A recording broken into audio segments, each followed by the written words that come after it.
Vamos abrir as nossas Bíblias. Eu convido os irmãos para que abram suas Bíblias em Apocalipse. O capítulo 1, nós leremos dos versículos 4 a 6. Apocalipse 1, de 4 a 6. O texto diz o seguinte, eu peço que os irmãos acompanhem suas Bíblias. João, as 7 igrejas que se encontram na Ásia, graça e paz a vós outros, da parte daquele que é, que era e que há de vir, da parte dos 7 espíritos que se acham diante do trono, e da parte de Jesus Cristo, a fiel testemunha, o primogênito dos mortos e o soberano dos reis da terra, aquele que nos ama e pelo seu sangue nos libertou dos nossos pecados, e nos constituiu reino e sacerdotes para seu Deus e Pai. A Ele a glória e o domínio pelos séculos dos séculos. Amém. Vamos orar ao Senhor?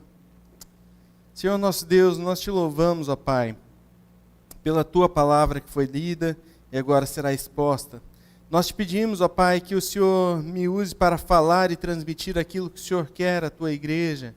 E te peço, ó Pai, que o Teu Santo Espírito leve a cada coração esta palavra. É isso que nós te pedimos, em nome do Senhor Jesus. Amém. Mais uma água.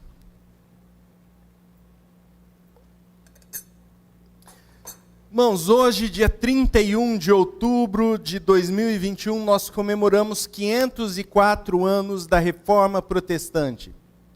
É um dia muito especial para a igreja como um todo, um dia que nós celebramos, porque nela nós vemos a palavra de Deus sendo trazida de novo à essência, ao primordial da igreja cristã. Nós nos lembramos que antes disso a igreja estava corrompida e trazendo alguns ensinamentos que não estavam de acordo com a palavra de Deus.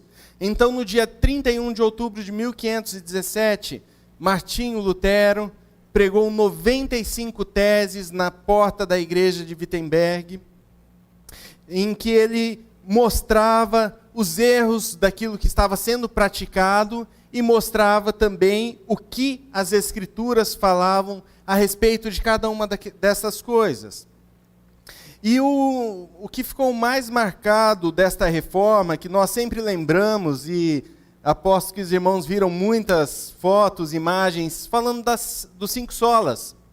São 5 solas que trazem a essência do cristianismo, em especial da salvação, que fala então sola Escritura, ou seja, somente a Escritura nos fornece todo o ensino. E por que isso foi trazido? Porque a tradição da Igreja Católica tinha o mesmo peso, o mesmo valor do que as Escrituras. Então, o que era falado pela igreja era adotado como revelação, assim como as Escrituras. E hoje nós vemos que somente as Escrituras são a nossa regra de fé e prática. Por isso ele fala sola Escritura. Sola gratia, sola fide, solus Christus. Nós somos salvos somente pela graça, mediante a fé em Cristo Jesus, no sacrifício de Jesus Cristo. Nós nos lembramos também que na Idade Média eram vendidas indulgências, ou seja, você tinha o sacrifício de Cristo, mais uma moedinha para você conseguir o seu passaporte para o céu. E então vem a reforma para trazer, não, nós somos salvos somente pela graça, mediante a fé em Cristo Jesus. E por fim, tudo isso era para a glória de Deus Pai. E a Idade Média novamente queria buscar a glória para a igreja e para o sacerdócio. Mas além disso, outras coisas foram trazidas à tona na reforma. E uma delas é o que esse texto nos mostra, que é o sacerdócio do cristão, ou como foi chamado depois, o sacerdócio de todos os crentes. Se nós também apelarmos para a Idade Média, nós vamos lembrar algumas coisas que aconteceram. Surgiu na Idade Média o clero. O clero era uma classe especial que tinha algumas funções e direitos especiais. E este clero era tido como, por muitas vezes, sacerdotes diante do povo. Ou seja, algumas coisas que aconteceram nessa época surgiram em função deste sacerdócio. Então, a pessoa, como a palavra de Deus nos fala, né, se confessarmos os nossos pecados a Deus, Ele é fiel e justo para nos perdoar os pecados. Mas ali adotou-se a figura de um sacerdote. Então, a pessoa teria que ter um mediador para apresentar a sua confissão diante de Deus. A pessoa chega no confessionário, confessa os seus pecados, e os seus pecados são levados a Deus, e aquele sacerdote traria para aquela pessoa o que deveria ser feito em função disso. Além disso, o significado da ceia que foi implantado também, chamado de transubstanciação, é um significado que falava que o pão se tornava o corpo de Cristo, literalmente, e o vinho se tornava o sangue de Cristo, literalmente. Ou seja, sempre que era servida a ceia, o que estava acontecendo ali era um novo sacrifício, em que o corpo e o sangue de Cristo estava sendo oferecido novamente como sacrifício pela figura do sacerdote. A reforma veio trazer alguns conceitos diferentes e mostrar que todos nós somos sacerdotes. E nós nos lembramos que Martinho Lutero, ele escreveu até um livro sobre isto. E dentro do livro ele tem uma frase em que ele fala, olha, como a carta de 1 Pedro, capítulo 2, versículo 9, fala que todos nós somos reino e sacerdotes, somos sacerdócio real, né? Nação Santa, propriedade exclusiva, que o Charles leu no início do culto. Nós somos sacerdócio real. E ele falou, nós somos reis, reinamos junto com Cristo, e nós somos sacerdotes. Mas ele destaca, mas é melhor ser sacerdote do que rei, porque o sacerdote tem livre acesso ao Pai. E então, Lutero e depois os outros reformadores destacam a questão do sacerdócio universal de todos os crentes. É sobre isso que nós vamos falar, sobre este tema que nós vamos falar nesta noite, o sacerdócio cristão. E esse texto nos fala sobre esse sacerdócio, mas ele começa falando quem está escrevendo este livro ou esta carta, né, que é destinada às 7 igrejas, a carta de Apocalipse. É João que está escrevendo este livro. Ele fala, João, às 7 igrejas que se encontram na Ásia. O mesmo João que foi o apóstolo de Jesus, o apóstolo amado, que escreveu o Evangelho de João, e que também escreveu a carta, as 3 cartas de João, né? E esse texto é dedicado às 7 igrejas que se encontram na Ásia. Essas 7 igrejas, elas eram espalhadas na Ásia para norte, sul, leste e oeste. Elas são citadas aqui, mas elas se destinam para todas as igrejas presentes naquela época, assim como todos os tempos, né? Apocalipse não é um livro, como é chamado na teologia, preterista, nem futurista, mas um livro que se trata assim do passado, era um livro que se destinava para essas 7 igrejas, mas é um livro que se destina hoje também para a igreja como um encorajamento, e é um livro que se destina também para falar das coisas que acontecerão. É um livro completo, que traz o passado, presente e futuro, ou seja, é para todas as igrejas de todos os tempos. A prova disso é a saudação que João usa. Ele fala, graça e paz a vós outros. A palavra graça vem do grego charis. Mas os gregos usavam uma saudação que era kairen. E os cristãos, para trazerem essa saudação para o cristianismo, eles adaptaram o kairen para charis. E ficou graça. E o outro termo, paz, a gente conhece bastante, né? Shalom, vem do hebraico. E ele significa paz, era a saudação como os judeus faziam. Ou seja, quando João está falando aqui graça e paz, ele está unindo as saudações dos gentios e dos judeus, para mostrar que o que vai ser falado aqui, daqui para frente, durante todo este livro, será não somente para os judeus, mas para toda a igreja de Cristo, espalhada por toda a face da terra, em todas as épocas da nossa história. Então, graça e paz a vós outros. E essa saudação, ela também mostra para uma igreja que estava sendo perseguida. O próprio apóstolo João está preso em uma ilha, a ilha de Patmos. E ele traz essa palavra, graça e paz, para falar, irmãos, mesmo em meio às perseguições, mesmo em meio aos sofrimentos, mesmo em meio às dificuldades, nós podemos desfrutar da graça e da paz que excede todo entendimento que é dado por meio de Jesus. E então ele continua falando da parte de quem é este livro e de quem é esta saudação. Ele fala da Trindade. O livro de Apocalipse é rico em números, cada número tem um significado especial. E nesse trecho ele se dedica ao número 3, então ele fala da Trindade. Então, graça e paz da parte do Deus Pai, do Deus Filho e do Deus Espírito Santo. Mas ele não fala propriamente dessa maneira, ele fala primeiro, graça e paz a vós outros da parte daquele que era, que é e que há de vir.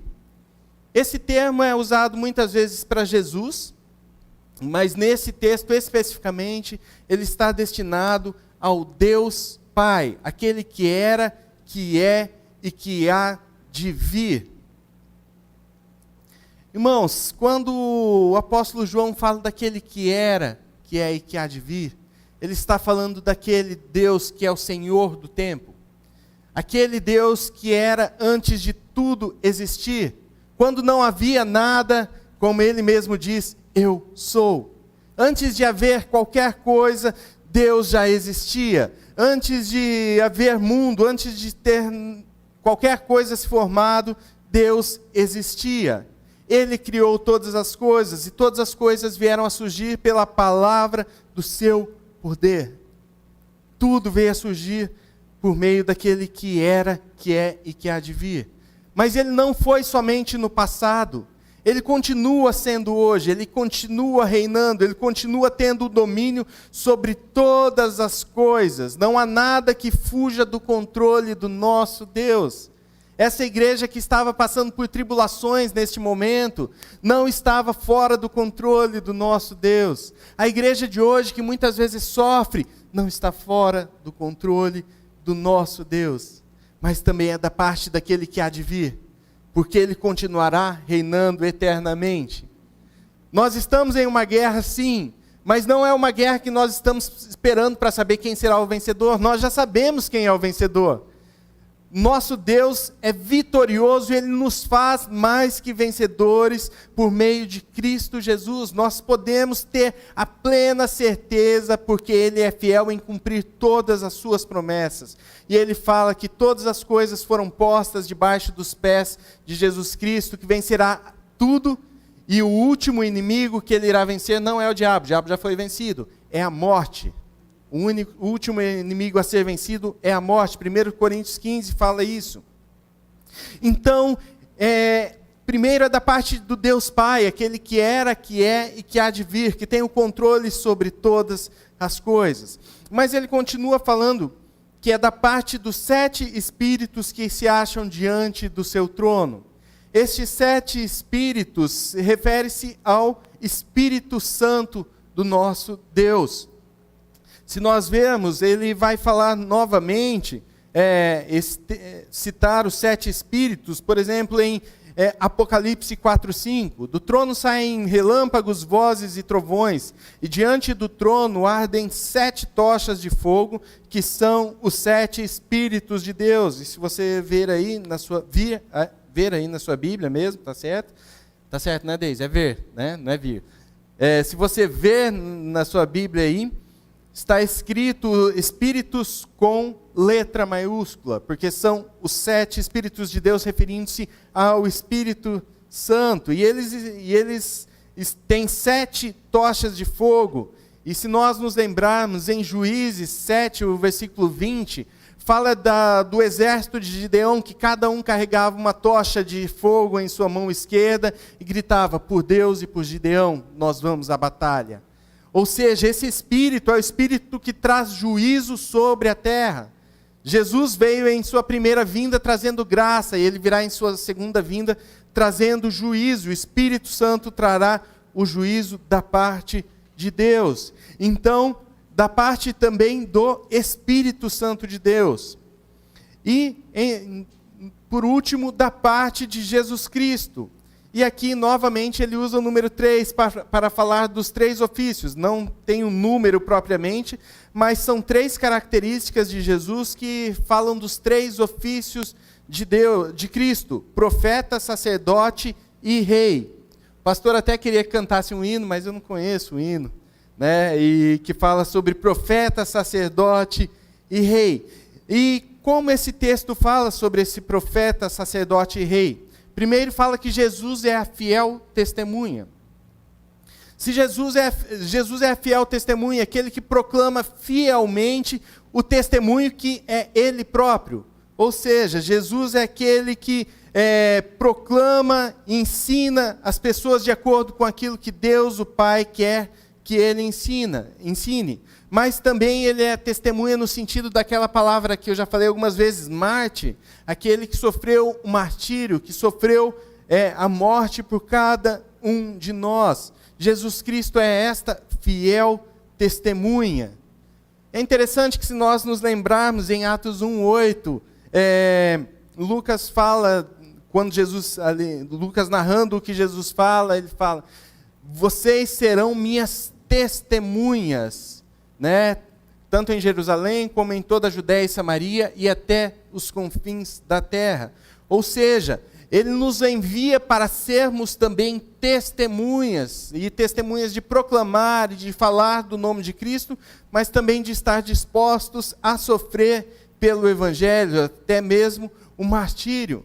Mas Ele não nos manda apenas para ser testemunhas, antes Ele é a fiel testemunha que nos envia. Ele é o testemunho e a testemunha que nos envia.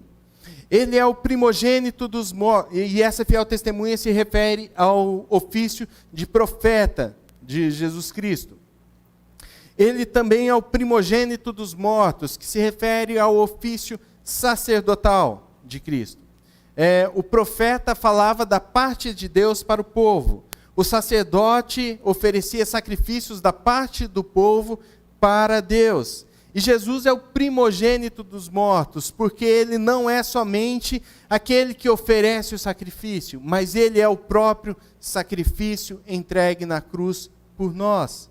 Ele é o primogênito dos mortos. Ele quer que nós sejamos testemunhas, sejamos sacerdotes, ofereçamos sacrifícios de louvor e também sejamos o próprio sacrifício, mas antes Ele foi aquele que sacrificou e que é o próprio sacrifício e que hoje é o nosso sumo sacerdote junto ao Pai. E Ele também é o soberano dos reis da terra. Ele está acima de todo o reino, de todos os presidentes do mundo, do Brasil. Ele está acima de todo o governo. Ele reina, mesmo que governos falem, que mandam e desmandam, Ele está acima de todo o governo. Ele está acima de toda a autoridade. Ele nos chama para reinar juntos com Ele. E aí é interessante que João faz uma inversão, né? Primeiro ele fala do Pai, que é a primeira pessoa da Trindade. Depois ele fala do Espírito Santo, que é a terceira pessoa da Trindade. Depois ele volta para a segunda pessoa, que é Jesus Cristo. E ele faz isso porque agora ele vai falar um pouco da obra de Jesus Cristo. Ele fala primeiro que Ele é aquele que nos ama. Depois ele fala que Ele, pelo seu sangue, nos libertou dos nossos pecados.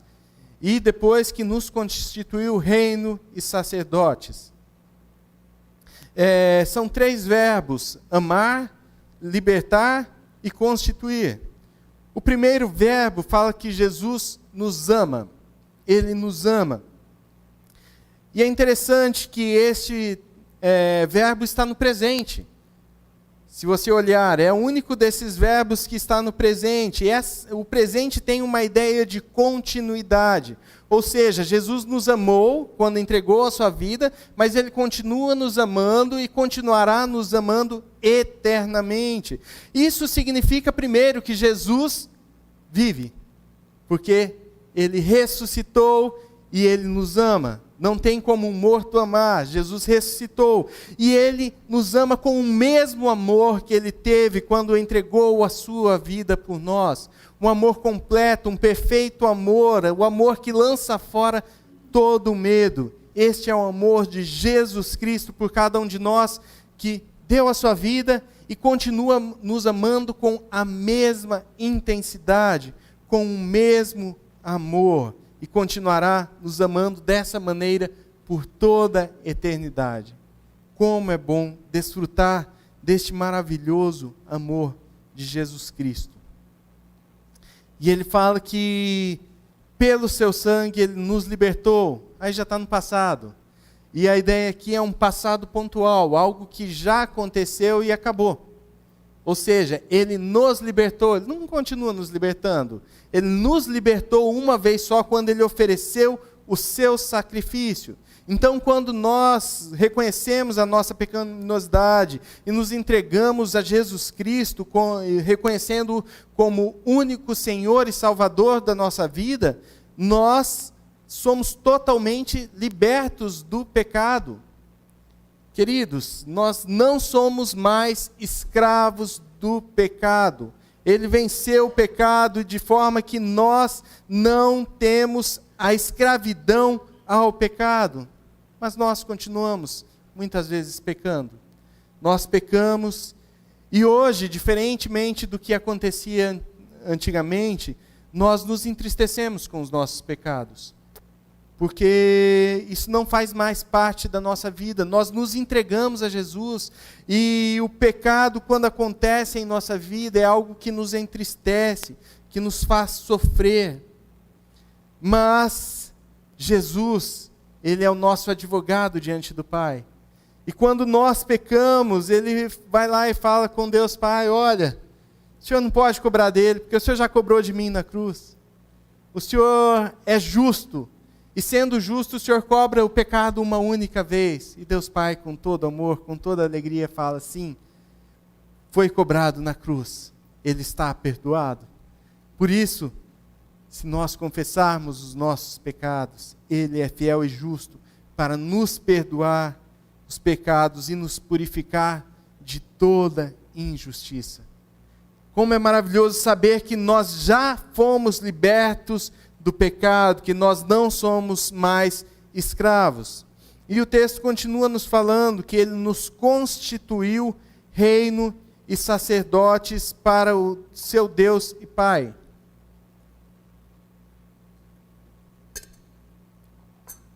Ou seja, cada um de nós fomos constituídos reino e sacerdotes.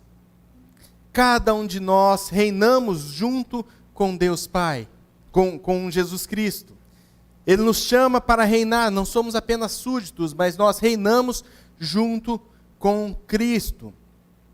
Mas também somos sacerdotes para o nosso Deus Pai.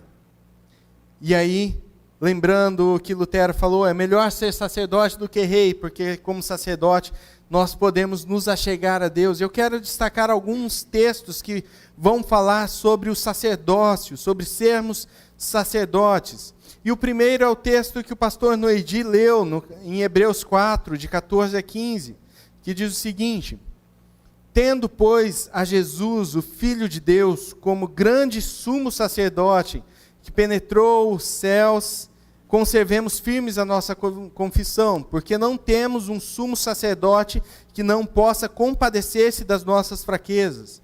Antes foi ele tentado em todas as coisas a nossa semelhança, mas sem pecado. Acheguemo-nos, portanto, confiadamente junto ao trono da graça, a fim de recebermos misericórdia e acharmos graça para socorro em ocasião oportuna. Acheguemo-nos confiadamente junto ao trono da graça. O autor de Hebreus fala para que a gente se achegue confiadamente. É interessante esse termo, porque antigamente, e se nós lembrarmos da estrutura do templo na antiguidade, ele tinha três partes principais. Muito obrigado, Célia. Deus abençoe. Tinha três partes principais. Tinha um átrio externo, que era onde as pessoas ficavam e adoravam ao Senhor. Tinha o átrio interno, ou também chamado santuário maior, ou também lugar santo, que era onde os sacerdotes queimavam incenso, ofereciam os sacrifícios. E tinha também o local que era chamado Santo dos Santos, ou santuário menor, que era separado por um véu em que somente o sumo sacerdote entrava naquele local. Mas antes de entrar, o sumo sacerdote tinha que se preparar, tinha que se purificar e passar muito tempo ali se preparando para aquele momento. E quando ele entrava com uma corda amarrada na sua cintura e com um sininho nos seus pés. E enquanto ele fazia todo ali o processo, aquele sininho ficava tocando. Mas se aquele sacerdote entrasse ali em pecado, ele morria oferecendo sacrifício. E então eles paravam de ouvir aquele sininho e ninguém podia entrar, porque senão morria também. E eles puxavam aquele sumo sacerdote pela corda e ele saía, para que então eles pudessem retirar. Agora o texto nos fala para chegarmos confiadamente. Tudo isso porque um véu que havia, que separava, rasgou-se de cima a baixo. Este véu, às vezes a gente pensa que é aquele véu que, às vezes a gente vê em burca, né, que cobre o rosto, ou então aquele das cortininhas lá de casa, que você puxa um pouquinho forte e rasga. Mas não, o historiador Flávio Joséfo, bem da antiguidade, ele fala que este véu tinha aproximadamente 18 metros de altura e 12 centímetros de espessura. Imaginem 12 centímetros rasgando de cima a baixo. O véu foi rasgado de cima a baixo, nos dando livre acesso a Deus, e nós podemos nos achegar confiadamente diante deste trono da graça para falar diretamente com o nosso Deus e Pai, cientes de que nós não morreremos, mas que receberemos misericórdia, graça para socorro em ocasião oportuna. Nós podemos nos achegar diante de Deus, mostrar as nossas tristezas, os nossos pecados, as nossas mazelas, as nossas falhas diante de Deus, porque Ele nos recebe com misericórdia e graça. Glória a Deus por isso. Nós podemos nos achegar, não precisamos de outro intermediário, porque nós temos o sumo sacerdote, que é Jesus Cristo, e Ele não é um sumo sacerdote que não sofreu nada e simplesmente está lá, mas, como diz o versículo 15, Ele sofreu todas as coisas, foi tentado em todas as coisas, a nossa semelhança, mas diferentemente de nós, sem pecado. Ser sacerdote significa poder chegar direto ao trono da graça do Pai. Nós podemos nos achegar. Mas a primeira carta de Pedro também nos fala um pouco sobre este sacerdócio. E o capítulo 2, versículo 5 fala: também vós mesmos, como pedras que vivem, sois edificados casa espiritual para serdes sacerdócio santo, a fim de oferecer sacrifícios espirituais agradáveis a Deus por intermédio de Jesus Cristo. Nós somos sacerdotes segundo esse texto com um outro objetivo, né? O objetivo que esse texto nos mostra é oferecermos sacrifícios espirituais a Deus por intermédio de Jesus Cristo. Que tipos de sacrifícios nós podemos falar? Romanos 12, 2, por exemplo, nos fala sobre, Romanos 12, 1, nos fala sobre qual sacrifício nós podemos oferecer. Quando ele diz: rogo-vos, pois, irmãos, pelas misericórdias de Deus, que apresenteis vosso corpo por sacrifício vivo, santo e agradável a Deus, que é o vosso culto racional. Nós precisamos, para ser sacerdotes, oferecer toda a nossa vida, o nosso ser por completo, cada parte, cada detalhe da nossa vida, não somente um pedaço, falar: não, Senhor, esse daqui pode deixar, que esse é meu. Não, todo o nosso ser deve ser oferecido, deve ser levado ao Senhor como sacrifício. Este é o culto racional, o culto baseado na palavra de Deus, todo o nosso ser. E a segunda carta de Pedro, a primeira carta de Pedro também, no versículo 9, o texto lido pelo Charles, no início fala: vós, porém, sois raça eleita, sacerdócio real, nação santa, povo de propriedade exclusiva de Deus, a fim, mais uma vez, finalidade, objetivo, de proclamardes as virtudes daquele que vos chamou das trevas para a sua maravilhosa luz. Ser sacerdote significa proclamar as virtudes de Cristo, levar aos outros o conhecimento das virtudes de Cristo. Hoje no louvor o Charles ao final falou: fale agora as virtudes de Cristo, fale as características, os atributos de Cristo, exalte ao nosso Deus, e é isso que nós devemos levar para as pessoas, conhecer esse Cristo bondoso, esse Cristo que nos ama, continua amando e amará eternamente, para que nós possamos levá-lo às outras pessoas, proclamar as virtudes daquele que nos salvou, contar o nosso testemunho, porque Ele nos tirou das trevas e nos levou para a sua maravilhosa luz. Nós devemos proclamar o Evangelho, levar o Evangelho às outras pessoas. Nós gostamos quando vêm pessoas novas aqui, quando trazemos visitas, mas às vezes parece que a gente está terceirizando um trabalho que é nosso, né?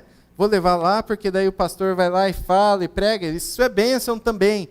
Mas esse é um trabalho de cada um de nós, porque cada um de nós somos sacerdotes e temos a missão de proclamar o Evangelho onde quer que estejamos.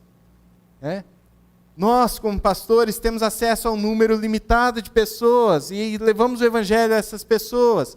E vocês, nas suas profissões, tem pessoas que nós não podemos chegar. Nas suas escolas, tem pessoas que nós não podemos chegar. E vocês também são sacerdotes. Nós todos somos sacerdotes que devemos levar e proclamar o Evangelho a toda criatura. Foi isso que Jesus nos falou em Mateus 28, na grande comissão. Portanto, ide por todo mundo, fazer discípulos, proclamar o Evangelho a toda criatura, e eis que estarei convosco até os confins dos séculos. Cristo estará conosco enquanto nós levamos a palavra de Deus. Precisamos conhecer essa palavra, estudar essa palavra, saber mais e mais dela para proclamar, mas podemos nos achegar às pessoas sabendo que o Espírito Santo colocará as palavras certas nas nossas bocas e crendo que é Deus quem faz a obra, Deus que efetua tanto o querer quanto o realizar. Nós somos chamados a chegar a esse trono da graça como sacerdotes. Nós somos chamados a oferecer sacrifícios espirituais. Nós somos chamados a proclamar o Evangelho. Mas a reforma ressaltou que o sacerdócio não é algo individual, mas é algo comunitário.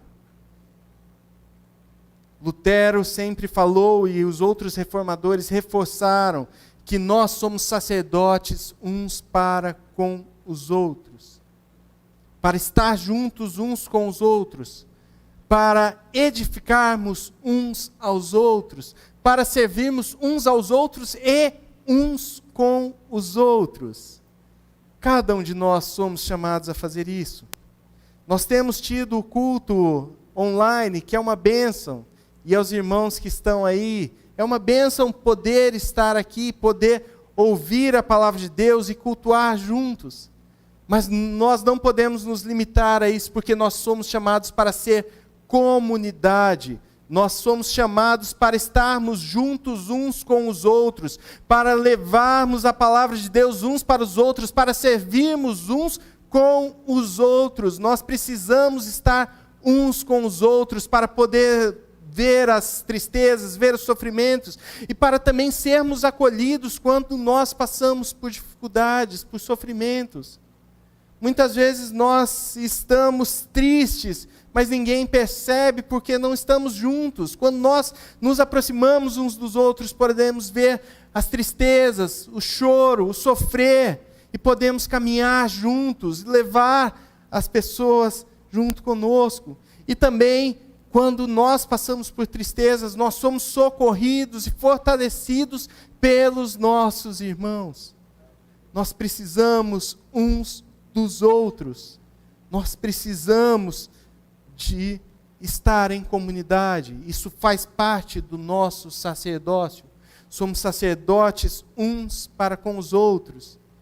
Por exemplo, Colossenses 3,16 diz: habite ricamente em vós a palavra de Cristo, instruí-vos e aconselhai-vos mutuamente em toda sabedoria, instruí-vos e aconselhai-vos mutuamente uns aos outros. Eu sou sacerdote para o meu irmão, assim como meu irmão é sacerdote para mim. Nós juntos edificamos uns aos outros, servimos uns aos outros e servimos uns com os outros. Tudo isso, nós somos sacerdotes do nosso Deus e Pai, como diz Apocalipse 1, o texto que nós lemos. E aí eu quero voltar para o versículo 6, que diz: a Ele, a Jesus Cristo, que é a fiel testemunha, o primogênito dos mortos, o soberano dos reis da terra, a Ele a glória e o domínio pelos séculos dos séculos. Nós somos constituídos sacerdotes para glorificar o nome do nosso Senhor Jesus Cristo, perante o qual todo joelho se dobrará. Não interessa se você se opôs, se você for ateu, se você teve qualquer outra posição religiosa ou a religião, né? Fora de toda a religião, não importa, todo joelho se dobrará no céu e na terra, debaixo da terra, diante deste nome. A Ele, pois, toda a glória seja dada para sempre e o domínio pelos séculos dos séculos. Fomos criados para a glória de Deus Pai.